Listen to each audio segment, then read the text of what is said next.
Assalamualaikum warahmatullahi wabarakatuh.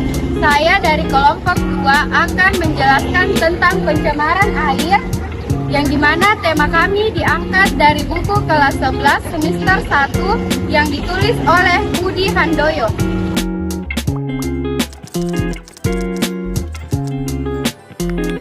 Pencemaran air adalah kondisi di mana kualitas air terganggu atau tercemar oleh bahan-bahan yang merusak lingkungan.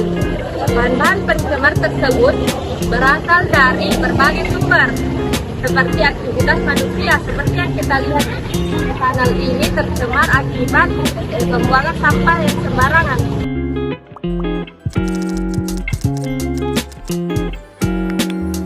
Dalam pencemaran air ada beberapa indikator yang dapat ditentukan untuk menjadikan parameter apakah air tersebut sudah tercemar. Parameter yang pertama yaitu adalah perubahan suhu atau peningkatan suhu dari air. Peningkatan suhu dari air ini dapat menyebabkan ekosistem yang ada di dalam air akan rusak. Kemudian contohnya itu ikan. Pada ikan ini ketika terjadi perubahan atau peningkatan suhu air, maka ikan akan cenderung stres, kemudian berenang lebih cepat dan metabolismenya juga akan menjadi lebih cepat. Yang kedua yaitu perubahan warna air sungai.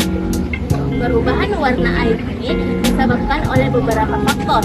Salah satunya yaitu akibat dari limbah sampah organik maupun kimia yang ada di sekitarnya. Yang ketiga yaitu bau yang mulai tidak sedap. Kemudian yang keempat itu adalah perubahan pH.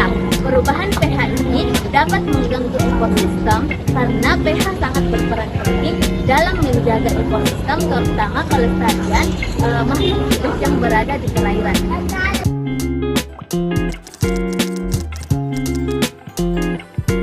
Jadi sumber terjadinya pencemaran air disebabkan karena berbagai hal. Contohnya warga membuang sampah di kanal menyebabkan kanal sudah tidak terawat lagi dan sudah tidak higienis.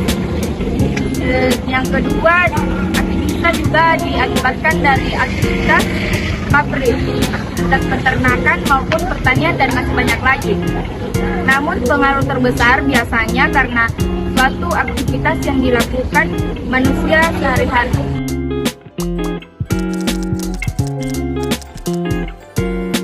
Ada beberapa dampak yang dapat timbul akibat pencemaran air. Yang pertama yaitu kerugian ekosistem perairan. Yang kedua, berkurangnya ketersediaan air bersih. Yang ketiga, mengancam kehidupan masyarakat. Yang keempat, penurunan kualitas air. Dan yang kelima yaitu mengancam pertumbuhan ekosistem organisme yang hidup di air.